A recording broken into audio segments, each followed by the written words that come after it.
Bonjour et bienvenue dans ce podcast de développement de soi. Je suis Romain Bamaison, coach multi-outils et formateur en entreprise. Ma mission est de vous accompagner vers l'harmonie dans vos différentes sphères de vie, en mettant l'introspection au service de l'action, tant dans la sphère personnelle que professionnelle. Avec ces épisodes de podcast et méditation guidée, je vous invite à partir en voyage à l'intérieur de vous, à vous offrir un instant de douceur, de contemplation, de réflexion pour soi, pour explorer vos phénomènes, aller au-delà de vos barrières et révéler vos ressources cachées, oubliées ou sous-estimées. Vous pouvez retrouver mes accompagnements en développement personnel et professionnel sur mon site romainbamaison.fr. Je vous souhaite une très bonne écoute.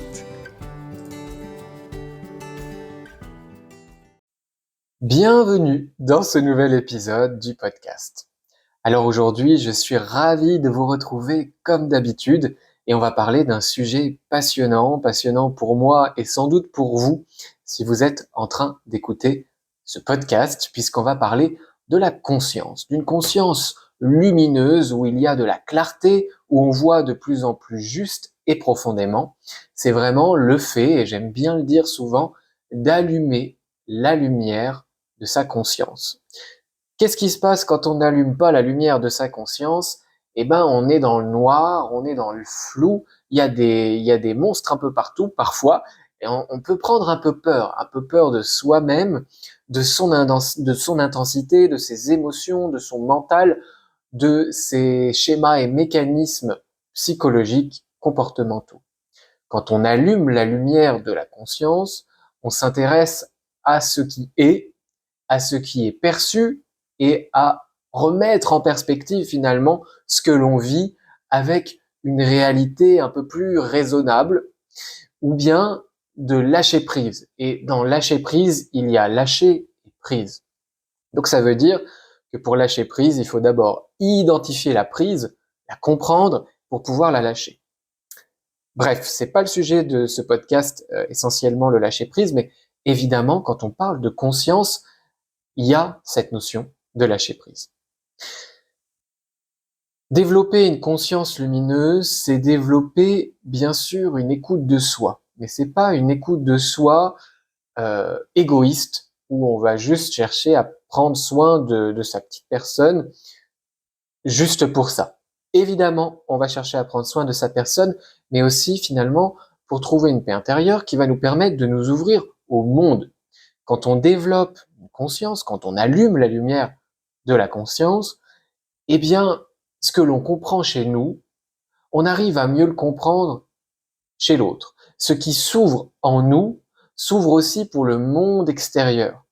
Et finalement, quand on parle de travail de conscience lumineuse, d'un être ou de quelqu'un qui a développé sa conscience, qui est éveillé, eh bien, c'est des personnes qui ont une compréhension plus profonde, plus juste, plus équilibrée des choses et qui se laissent un peu moins embarquer par tous les commentaires, tous les schémas, tous les héritages familiaux, culturels, transgénérationnels, éducationnels, etc.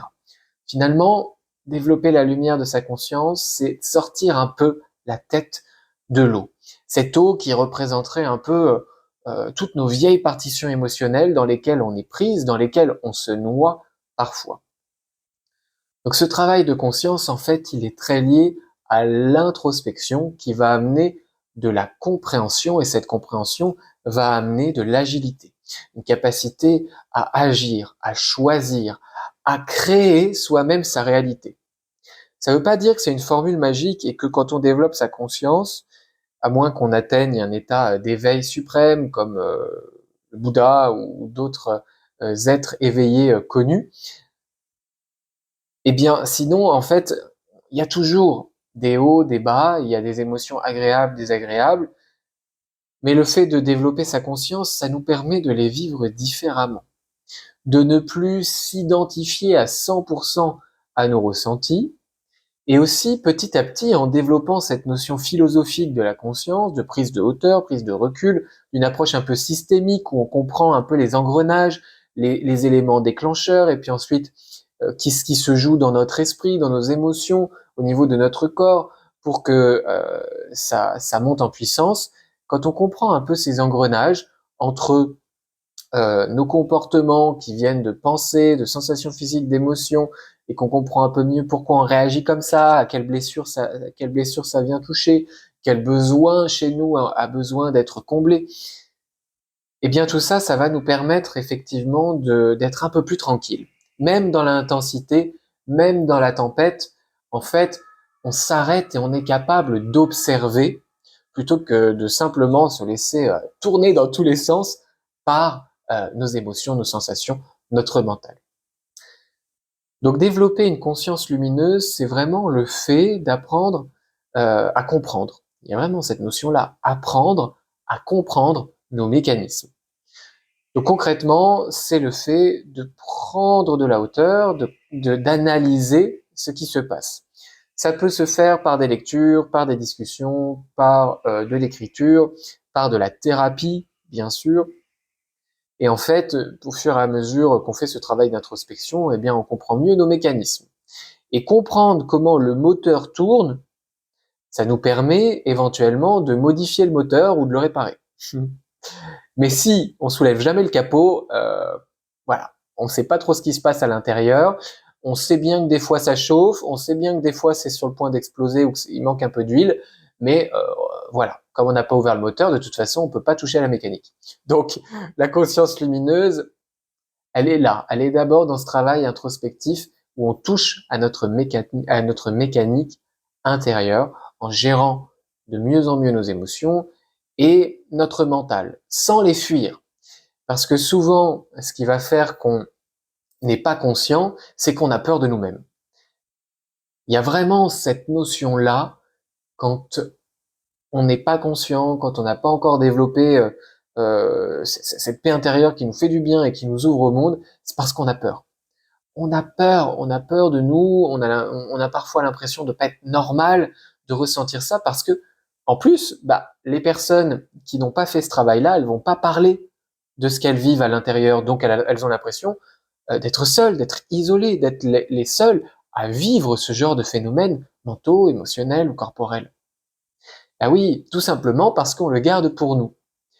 Et la magie de la conscience, de ce travail d'introspection qui nous permet aussi de communiquer avec tranquillité sur ce que l'on vit, quand on en a envie, eh bien, ça nous ouvre et ça ouvre les autres à partager sur notre nature humaine et sur ce que l'on vit d'un point de vue psychologique, de partager sur notre intériorité. Donc on sort finalement avec ce travail de conscience, en allumant la lumière, en osant regarder en soi, on sort un peu de ce fait de se recroqueviller sur soi et d'avoir l'impression de pas être normal, d'être le seul au monde à vivre ça, alors qu'en fait, c'est le lot de l'humanité. Bien sûr, on n'a pas tous le même terreau, le même vécu, le même fonctionnement émotionnel, cérébral. Donc, on va pas vivre toutes les mêmes choses. En revanche, ce dont on peut être sûr, c'est que ce que l'on vit, eh bien, il y a des millions d'autres êtres humains sur Terre qui le vivent.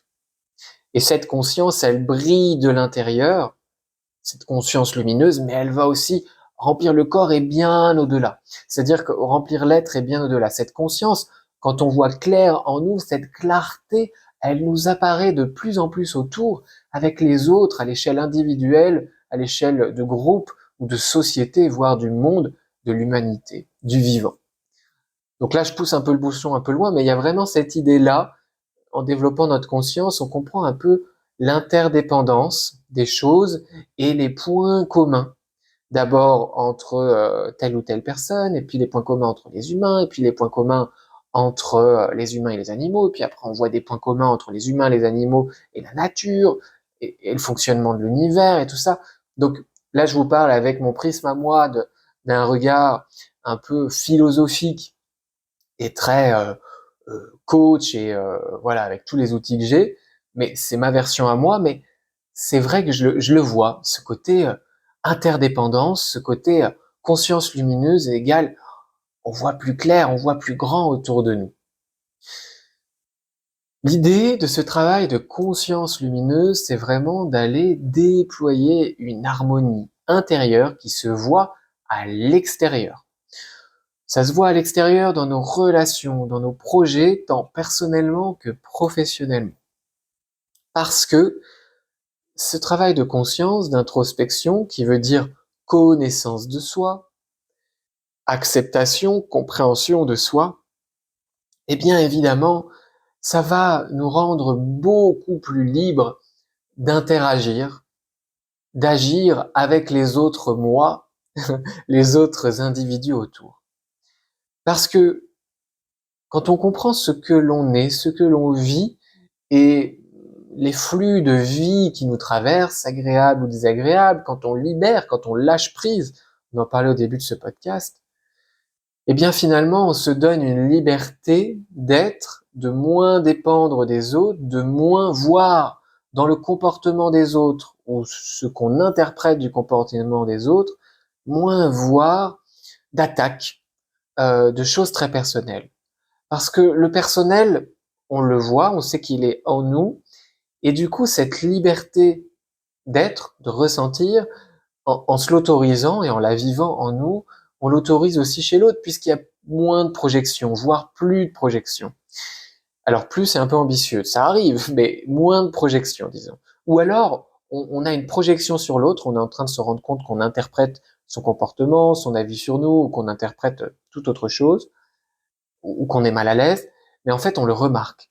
Et plutôt que de se laisser embarquer à 100% là-dedans, et puis ensuite ça monte un peu en mayonnaise, et le mental raconte des histoires de plus en plus pour faire un film dans notre tête, et bien là, en fait, juste, on va devenir, avec ce travail de conscience, capable de laisser à sa place une interprétation, un jugement, une peur, un besoin, une part d'ombre aussi.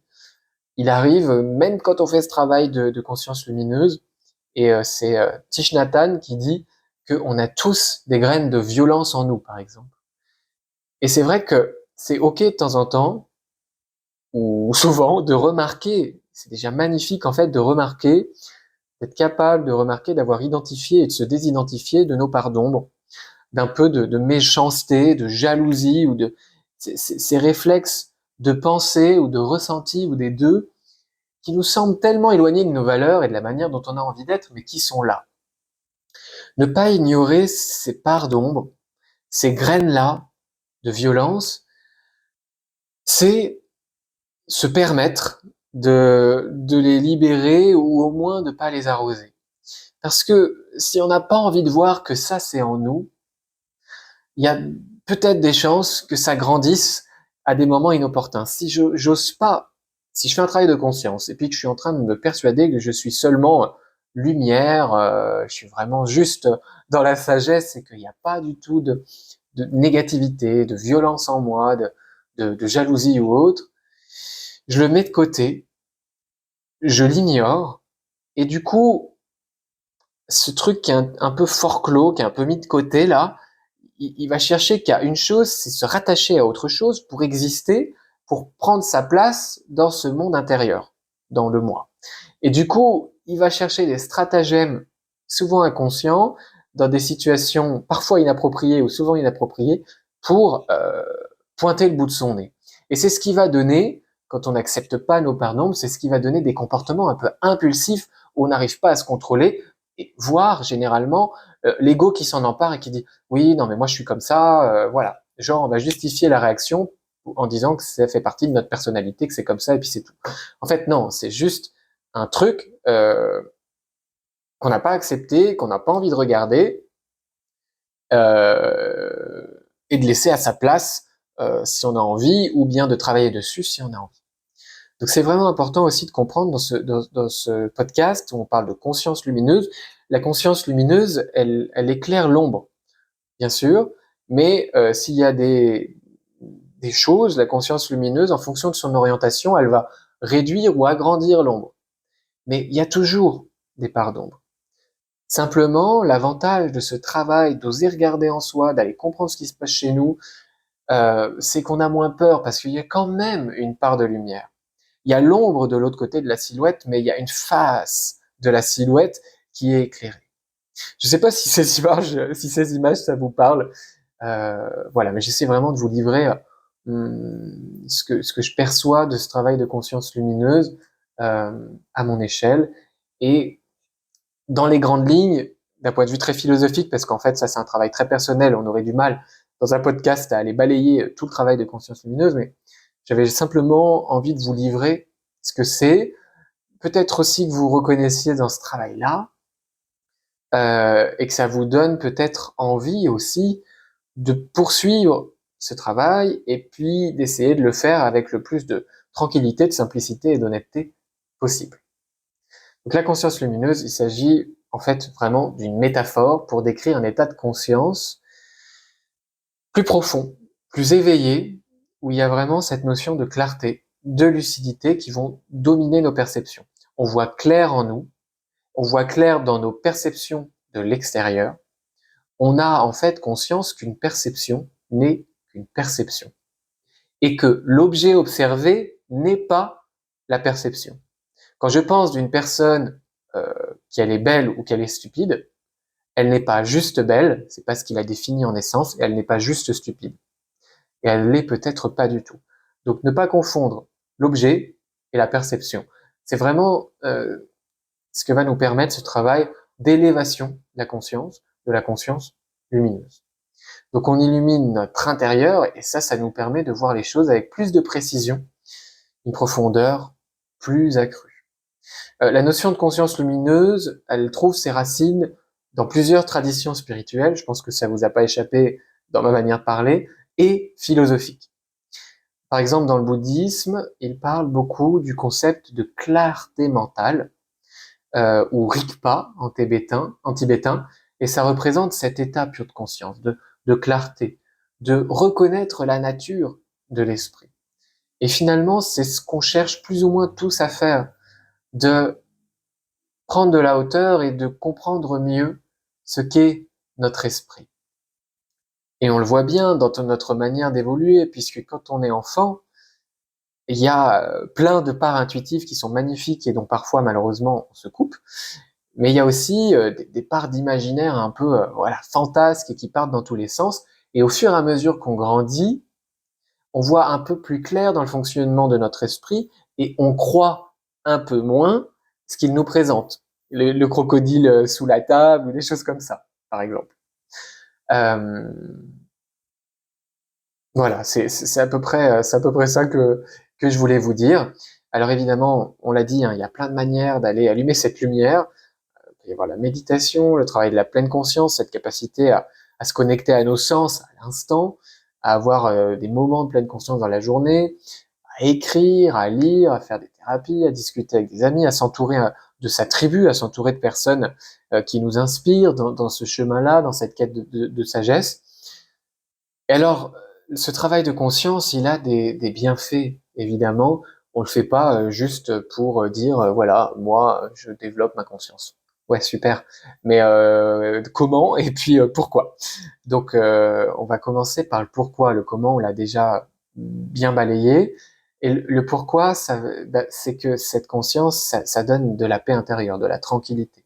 Ça va évidemment réduire le stress et l'anxiété par la clarté mentale.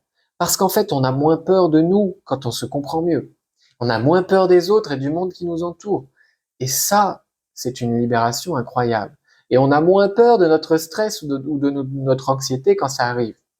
Parce que l'anxiété, c'est un peu la peur d'avoir peur. L'anxiété, ou l'angoisse, c'est la peur de l'anxiété, la peur du stress. Et du coup, ça monte un peu en mayonnaise. Quand on fait pas ce travail de conscience, il est possible que le stress, on stresse du stress. On stresse et du coup on veut pas être stressé, du coup on stresse encore plus. Et ce travail d'aller allumer cette lumière à l'intérieur, de reconnaître ce qui est là, éventuellement de le relier à son origine, l'élément déclencheur, le besoin qui cherche à être comblé, et cette capacité à accepter ce qui est, regarder et peut-être ensuite libérer, modifier ou laisser vivre, ça marche bien pour les émotions, eh bien c'est très libérateur et ça n'alimente pas Les sens, ça n'alimente pas l'incompréhension, le manque de reconnaissance, de vision, qui crée vraiment de l'inconfort prolongé et finalement des états d'âme. C'est ça, les états d'âme. C'est une émotion qui est prolongée, c'est quelque chose qui est pas regardé, qu'on met un peu de côté, mais qui est toujours là, derrière le rideau, juste sur la scène, et on sait qu'à tout moment ça peut ressortir, on sait que c'est là, mais on veut pas le voir, et du coup ça déclenche des états d'âme. Le fait de faire ce travail de conscience, ça va aussi nous permettre d'améliorer notre prise de décision et notre capacité à choisir nos comportements. Parce qu'on se comprend mieux et parce qu'on comprend mieux les situations. Et ça, c'est magnifique. Et ça permet aussi, par exemple, de résoudre des conflits, de créer du dialogue, d'avoir une posture de médiateur intérieur et puis ensuite de médiateur avec les autres. Évidemment, ce travail de conscience, quand on voit clair en soi, connaissance de soi, compréhension de soi, eh bien, on développe aussi des motivations d'empathie, de compassion envers les autres. Parce qu'en fait, ce qu'on va être capable, à chaque fois, qu'on soit conscient ou non conscient la majorité du temps, ce qu'on reconnaît chez l'autre, on en est capable si on le connaît chez nous. Donc, en gros, si je suis capable de voir que l'autre est colérique, c'est parce que dans mon système intérieur, je connais la colère. Et je sais ce que c'est la colère. Quelqu'un qui ne vivrait jamais de colère et ça fait pas du tout partie de son monde, il n'arriverait pas à identifier ce que l'autre est en train de faire devant lui. Ça lui paraîtrait bizarre et il se demanderait mais c'est quoi? C'est une danse? C'est un chant? C'est quoi? S'il connaît pas la colère, c'est en dehors de sa réalité, de son référentiel. Donc, être capable d'identifier la colère de manière non consciente, ça va être réagir à cette colère, ça va être rajouter de la colère et puis s'énerver contre la colère de l'autre, etc. L'entre-deux, ça va être, ça m'énerve, la colère de l'autre est en train de m'énerver et je vois que la colère est là et je commence à l'agir un peu et je me rends compte que voilà, je suis pas 100% en maîtrise de moi-même. J'ai vu cette colère, je reconnais que j'aimerais la gérer différemment, mais j'y arrive pas et je me regarde en train d'agir. Ça, on est vraiment sur un chemin de développement de la conscience. Et puis, des moments, des instants de vie où peut-être quand on a bien travaillé sur soi, c'est une toile de fond, mais on va parler plutôt d'instants de conscience où on arrive à désamorcer la bombe. L'autre se met en colère, je reprends connaissance de la graine de colère en moi et je vois que il suffirait d'une petite goutte d'eau pour la faire pousser comme un arbre, mais je choisis de ne pas alimenter cette colère. Et ce qui va m'aider à ne pas agir, à ne pas réagir à la colère de l'autre dans cet exemple, c'est vraiment le fait d'avoir fait ce travail de compréhension, de compassion pour soi. Et du coup, en fait, comme je vois d'où elle vient cette colère, que c'est peut-être lié à de la souffrance, à un besoin qui est pas comblé, à une blessure d'injustice ou autre, bah du coup, je vais développer de la compassion pour l'autre. Parce qu'en fait, là, il est en train d'agir sa souffrance à travers sa colère. Et du coup, évidemment, ce travail de compréhension profonde, eh bien, ça va nous permettre de désamorcer des situations, ça va nous permettre de faire preuve de plus d'empathie, de compassion avec les autres. On ouvre notre cœur, on ouvre notre cognitif, notre esprit pour essayer de comprendre. Donc évidemment, on comprend bien que ce travail de conscience, dans toutes les sphères de notre vie, dans notre monde intérieur, notre vie très intime, spirituelle, ou tout ce en quoi on croit, de plus grand que nous, ou du sens de la vie, et aussi dans la sphère familiale, et dans la sphère amicale, et dans la sphère des loisirs, et aussi dans la sphère professionnelle. Dans notre vie intérieure, dans notre vie personnelle et professionnelle, ce travail de conscience lumineuse est magnifique, très aidant, et il apporte du bien-être, et il nous rend aussi toutes nos capacités, nos talents, il nous réaligne avec nos envies, notre vision. Finalement, travailler cette conscience lumineuse, ça développe aussi une forme de leadership. Et c'est pas forcément être leader d'une équipe dans une entreprise ou que tout le monde nous écoute ou parler devant des milliers de personnes, mais c'est être leader de sa vie, être inspiré et inspirant. À petite ou grande échelle, on s'en fout, mais quand on est dans ce travail de conscience, il y a ce leadership qui se développe. Parce que on a des valeurs, on a une vision, on a une compréhension qui se déploie, on sait que c'est pas parfait, que c'est ongoing, qu'on est en train de travailler tout ça, qu'on est un humain en expérience.